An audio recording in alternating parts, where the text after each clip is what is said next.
Hello everybody and welcome along to the top 4 matchup for the Disney Lorcana Into the Inklands Sets Championships. We're getting straight underway with our number 3 seed David against our number 2 seed Ross. We saw David earlier on in the day playing his Emerald Steel discard deck, and Ross going with the Ruby Amber Mufasa list. If you've missed any of the games throughout this tournament as well, they're all going to be linked in a lovely little playlist in the description below and also in the iCard at the top of your screen. We're already underway with our untimed top 4 match in game 1. David playing a couple of low-end characters early on in the board. He's quested for 2 already, and Ross will reply with a little Simba bodyguard at the moment to start with. We've seen both these decks already throughout the feature matches today, piloted to varying degrees of game plans in terms of Plan A and Plan B being utilised, and it looks like that David right now is going to go with Plan A, setting up some of that discard value engine with the 3-drop Prince John hitting the board. Questing up for 2 as well with the Merfolk, and turn gets passed over to Ross. Had a little look into his hand a moment ago. There's a dock, there's the Mufasa, the namesake card. There's also the Mother Gothel and Rapunzel healing combo that we've seen throughout the day as well. And undoubtedly inking one of those Rapunzels. That's with the second one in hand and playing down the dock. Ross himself wanting to get his value engine going as well.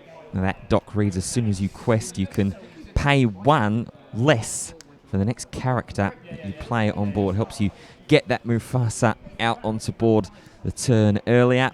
Start threatening not only lore count, but also, if it gets challenged into, start getting that Mufasa wheel engine working as well. As little bit of a lapse in concentration there from David, which is understandable. It's a very, very long tournament for everyone involved, especially those that get to this stage. Cursed Merfolk being challenged into, and that Prince John discard and draw engine working already. David, starting with his turn, will play down a Captain Hook, which will save that Mr. Smee from taking damage next turn if it decides to quest as well. And David deciding to just do a little bit of housekeeping and then play down the Flynn Rider, not inking that turn. But one of the beauties, I think, of this sort of Emerald Steel deck is that you can actually be quite happy hovering around the sort of 3 to 4, maybe even 5 ink sort of area, because a lot of the cards that you play are lower end in cost, as that's got to feel a little bit bad for Ross, having to play the Rapunzel down as just the 2 lore quester for 4, not getting that healing value off of it. So David at the moment is starting to run away with this game a little bit. And now we're going to see some more discard happening as well, as the Flynn Rider will sing Sudden Chill, force a discard. David will get to draw as well, thanks to the Prince John ability. Now we'll play down Benja. And at the moment, it seems like it's just going to be questing and accelerating lore and racing away, just deciding about whether he wants to actually quest with this Mr. Smee or not. David decides he wants to force Ross into some interaction, as we see there was another Rapunzel that was drawn for turn there on Ross's side of the board. You can see it right there at the front of the hand. He still does have the Mufasa as well, but at this point, is the game a little too far gone for Plan A? You've got 2, 3, 4, 5, 6, 7, 8, 9 lore on board, so that's potentially, without any interaction, threatening David to go up to 18 on his turn. So we're going to ink away the Rapunzel. The other one will rightfully challenge into the Mr. Spin, which is probably what David was slightly concerned about. And then we'll continue to try and mop things up and take down that Prince John, stop that value engine from getting any more action with the Maui challenging in.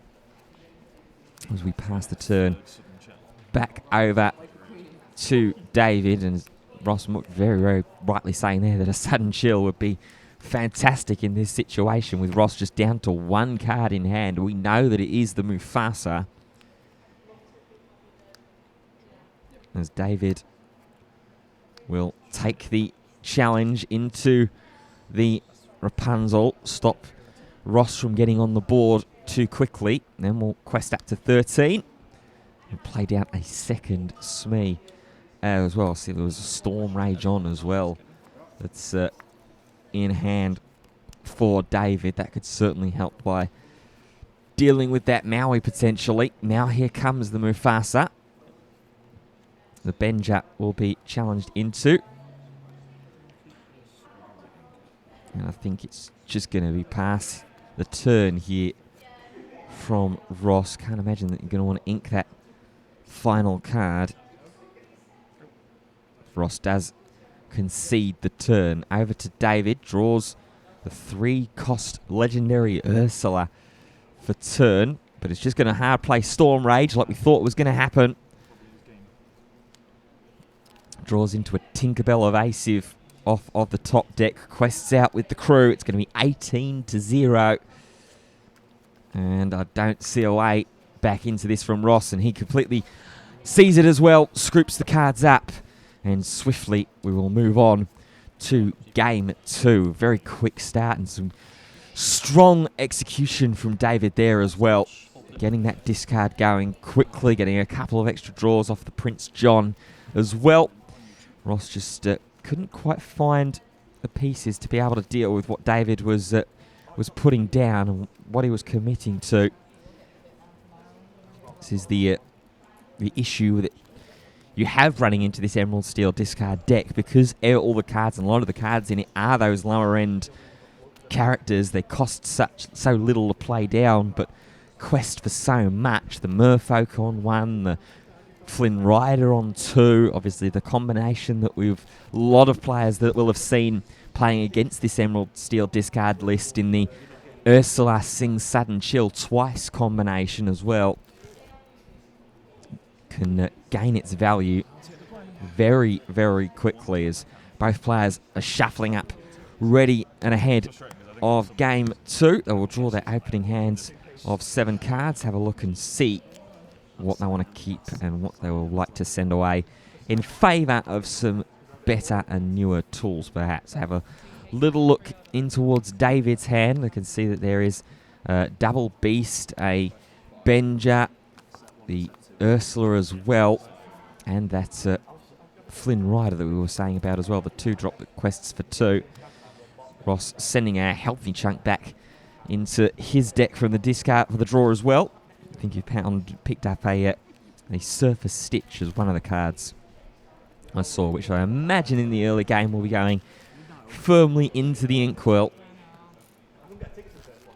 in favour of trying to keep up the tempo against David's list.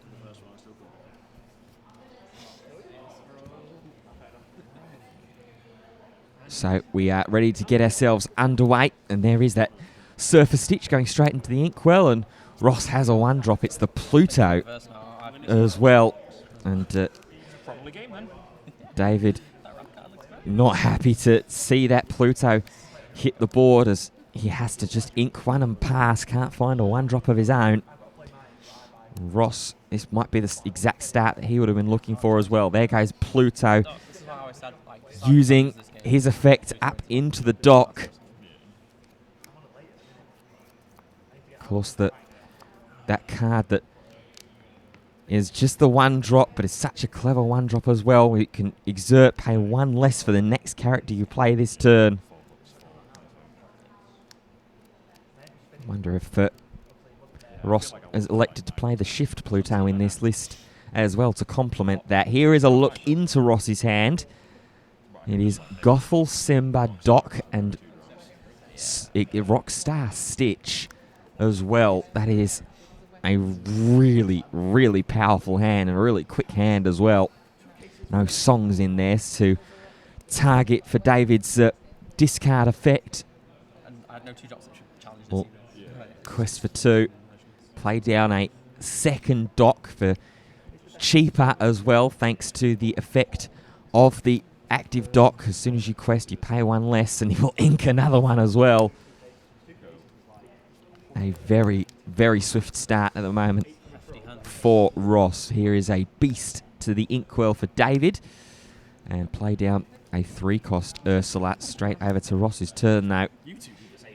Very different start that David is having in this game too. We'll quest for 4 to start Ross's turn off. We'll get the cost reduction as well. And an added cost reduction from the Pluto will send out the Rockstar Stitch with just 3 ink available. And all of a sudden, that board state's looking very, very tall to try and break through. Obviously, the Pluto can be challenged into without too much fuss, being simply a 0 strength, 2 willpower character. The Docs at 2 3s are a little more meaty to try and get through. This is where ideally you want to play down a character, and if there's a strength for Raging Fire in there, in David's hand, sing that twice with the 3-cost Ursula to deal with double Doc and stop that engine going. Here is an ink of a Flynn Rider. It's a Zeus that's going to be played down, so that deals with the Rockstar. And then we are going to sing Strength of a Raging Fire. It'll do 2 to the Pluto, you'd have to imagine, to confirm a banishment. And then 2 to 1 of the Docs. We'll take it down as well. Oh, the challenge will take it down in with the other Ursula. So a roundabout way of getting a lot of the board a little cleaner from David's point of view, but Ross still does have 1 Doc around. Draws the Piglet for turn there, Ross, into his hand. We'll quest up and play down that Mufasa as well. And now things are starting to continue to just sort of snowball away from David here. It feels like no law on board against 9. And with that Doc still around, there's no rush characters to speak of really in David's list. I think I see that one of the cards in hand might be a Cloud Kicker, which could potentially bounce the Doc and just slow Ross down a turn. But then you've still got the worry and the fear of the Mufasa questing up for 2 as well, and Ross will be happy to see that banished to get that effect going. How does David want to navigate this board state? I think there's a safe enough way to quest for 2 here with both the Ursulas. We are going to play the Cloud Kicker to bounce the Doc. Ink a Friar Tuck and play down Smee. Are we going to quest for 2 though? That's going to be the question here. One of them will quest for 1 and just pass the turn straight back over to Ross. I just hope to draw a song for it.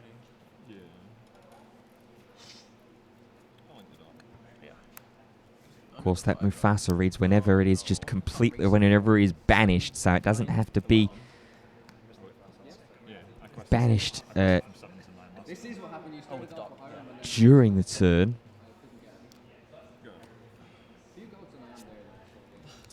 As the second one gets played down, the first quest up to 11.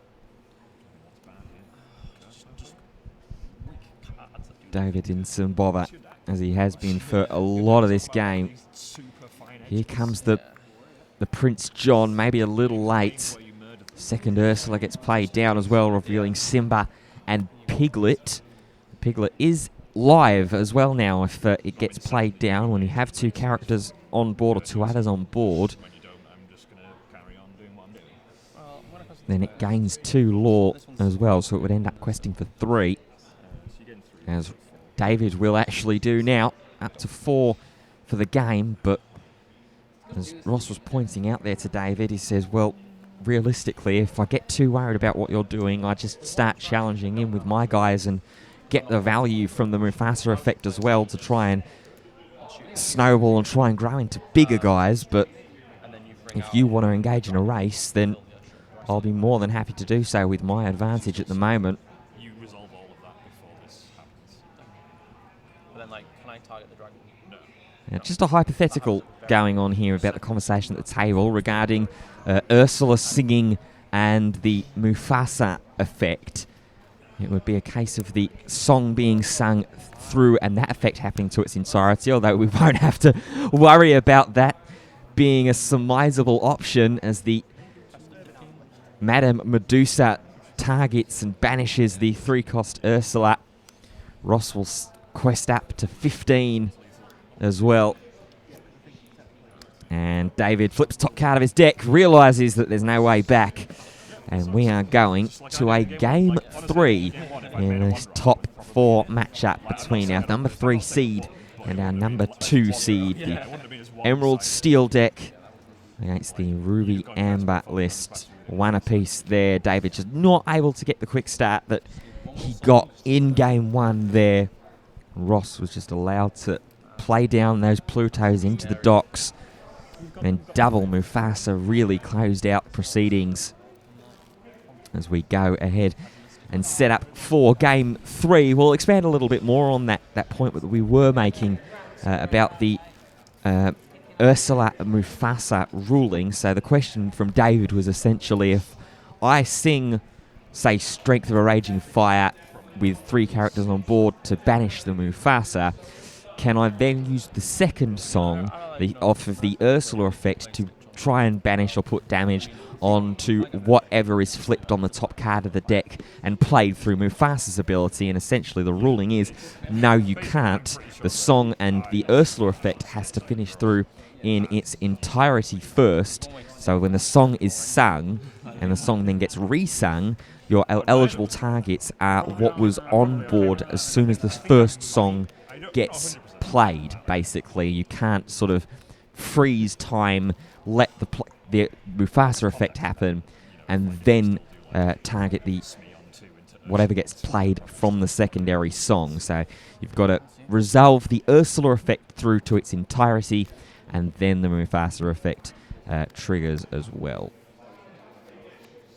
So we draw into our first opening hands. Ross sees Double Dragon Maleficent that goes straight into cards that are ready to be sent back into the deck. David, see a... Such a good hand, except I don't have a 1-drop. Such a good hand, but no 1-drop, says David, and it's doesn't look too bad. I definitely see the Storm Rage on. I think I see a Flynn Rider in there as well. 3 cards at the moment going to be sent back for David. Ross shuffling up and preparing for game 3. He's chosen his mulligan cards. Piglet, you're a 2-2. Get out. We also want to remind you and take this opportunity to say that if you've enjoyed the coverage of this event so far, then please do drop the video a like and consider subscribing to the channel as well for all future coverage and all future events that are captured for Fanboy 3. And keep an eye on the socials as well, the official Fanboy 3 social channels, for the announcements of when these events go live, because you never know, this could be you playing in these top 4 matchups for the respective card games and tournaments. Both these players getting to top 4 will be walking away with that Enchanted Stitch promo. 4 chances. This is purely to get themselves into the grand final and try and get that Champions playmat to take home as well. The winner of this game will be taking a playmat home of some description. Hopefully this is strong enough to... It'll be whether it says champion on it or not, though. And of course, going for the bragging rights of being Fanboy 3 into the Inklands set champion. So mulligans have finally been taken. David decided on the amount of cards he wanted to send back.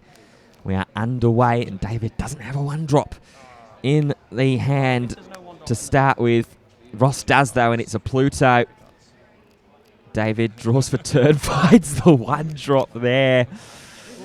Oh, that has got to be heartbreaking if you're in David's position there, as he inks the 3-cost Ursula in order to play down the Smee and pass his turn to Ross. Has the dock in hand, so could, again, like he did in game 2, go Pluto into dock. Also does have the Mother Gothel there that is considering playing down. I don't see the Rapunzel, but decides to play a little safer. Goes with the Simba and passes turn off over to David, who will ink away a Flynn Rider, one of the cards that we believe we saw in hand. There is a backup 3-cost Ursula, so that'll be why David was happy inking the first one away. And over to Ross we go. Ink onto the Mother Gothel. There is that Piglet in hand that we saw in game 2 but didn't get played down. Ross instead will go the more traditional route, play down the dock and pass turn over to David. Does he have Sudden Chill in hand to sing it twice and be able to put Ross down to just 2 cards in hand? No, he does have the Storm Rage, though. David asking, what should I target? Ross shrugs his shoulders and says, I don't know. You choose. And he chooses the Pluto to banish and put the other 2 damage onto the onto the Simba, and then the loud kicker to bounce down the dock. You heard the reaction from Ross there saying, oh, David, my hand's so bad, whatever am I going to do?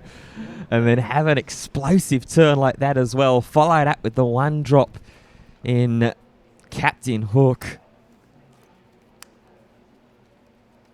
And Ross has a little bit of work to do. We'll pay for a 2 and a 2, a fresh Simba, and that Piglet as well, which is live with 2 other characters on board.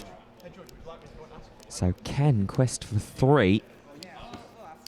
But would it be wise to in this situation as David plays down a Prince John and then follows it up with a Cursed Merfolk as well. Look at how wide that board is for David. He's going to quest for 2, 3, 4 with the Cloud Kicker. Goes up to 6-0. And passes turn over to Ross. Does have double Maui in hand, so can challenge into something at the very least. Ross has got to decide what the best option is going to be here. Potentially the Mr. Smee, I think, here is a double Law Quester with the Hook still on board as well. So it's not going to get the damage at the end of the turn when it's exerted. I think that's probably the best option. There's always the argument to challenge into the Ursula as well in case David has an extra Sudden Chill in hand or draws into one. Ross knows that one is gone in the Inkwell. Last 2 cards in hand are Ursula and cursed merfolk for David, so there's not going to be too many discard shenanigans going on immediately, at least. But it's going to be whether Ross decides that he wants to prevent that possibility from even happening in the first place. Maui will challenge into the Ursula. Don't want my dice. The disrespect. And then the Simba will deal with the Cloud Kicker. Still does have the damaged Simba as well. Instead, we're going to gain onto the board. We'll quest up for 4. And double bodyguard on there as well, so that Piglet is slightly safe for now. And the turn is sent over to David. That Smee did survive that turn. I think David drew into it Strength of a Raging Fire as he plays down a John, plays down the second Merfolk as well.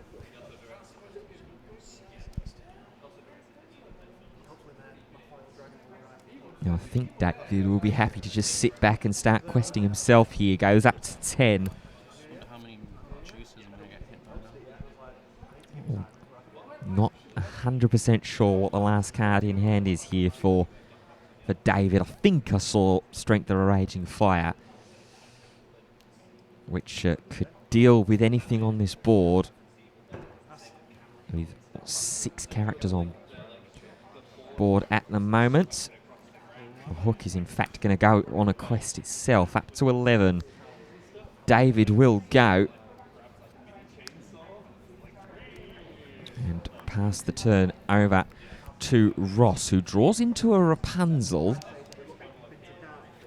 So that could certainly spell challenge in to the Hook with Maui, or challenge into the Smee with Maui, then play Rapunzel down to heal it. There is also a just completely fresh Maui in Ross's hand to play down here. David is threatening game on board, so Ross does have to challenge into some of these characters in order to buy himself one more turn. But even then, at 6 ink, not sure if Ross runs Be Prepared. If he does, he hasn't found it right now. Would need one more ink to be able to play it down as well next turn if it does come off the top of the deck by either the Rapunzel from healing or for turn. Rapunzel, Maui and Perdita are the 3 in hand at the moment for Ross.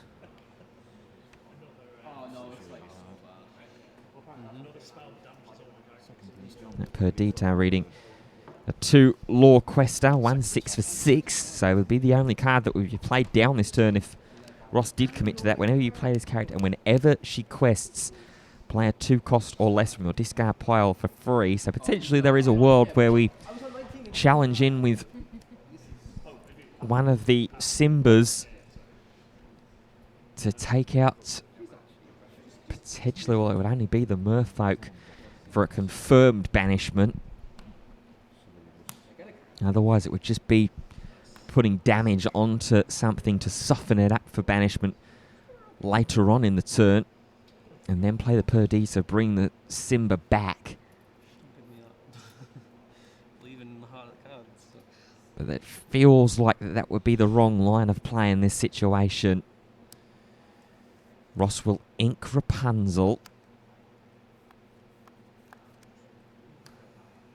Still does, of course, have to challenge in with the Maui. It will go into Mr. Smee, so that's that 2 law gone. At the moment, still does lose next turn. Now will confirm that he'll see another turn.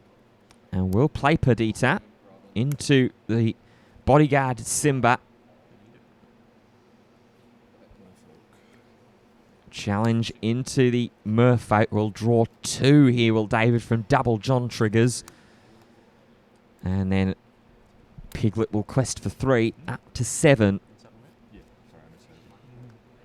With 6 lore on board for David, though, will conquest up to 17 next turn. As the turn is passed straight over. A beast in hand, I think. A sudden chill with no cards in hand. That's pretty useless at this situation. We'll pay all 5 for the beast. Quest for 2 with the Merfolk up to 13. And pass. Madame Medusa. Is praying for a Medusa. It was a red card. It's not the Medusa, though. It's Mother Gothel. Just plays it down immediately. And wants to make sure that it doesn't get discarded by challenging into that Merfolk. Now we're going to go questing away. 2, 3, 4, 5, 6. Up to 13. We'll play the Pluto for free with the Perdita effect. And just trying to push things back onto David here. Turn sent over. Will draw twice thanks to the beast. Finds Merfolk, and I think that's a Storm Rage as well. Now we're in the situation where Ross is threatening game next turn. David with double bodyguard on the board as well. If there is a damage song in there, there is. I can see the enchanted Zeus as well as a smash in there. So how are we going to be able to play this one out? If we ink this turn, we go up to 6. Don't know if that would quite be enough. Unless there's a Storm Rage in hand, then we can go smash Storm Rage. And then Beast. We are going to go with smash. The reaction from Ross says it all. Smash against the Piglet. Considered uncouth in that situation, but it has to be done. Follows up with a Curse to Merfolk, and now Beast. Is it going to go challenging, or is it going to quest? Count only 5 lore on board, I believe, right now.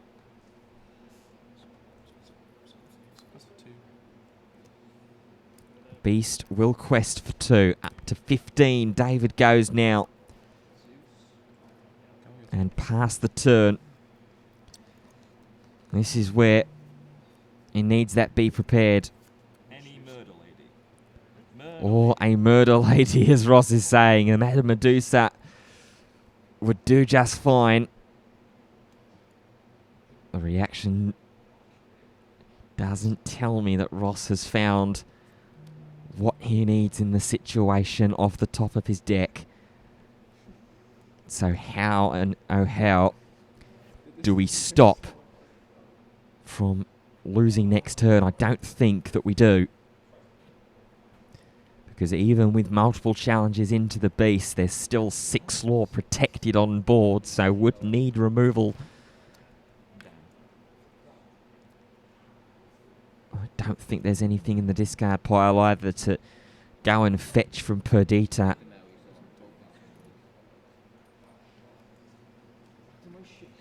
Ross watches on, as does David. Another little check on the card that he did draw for the turn.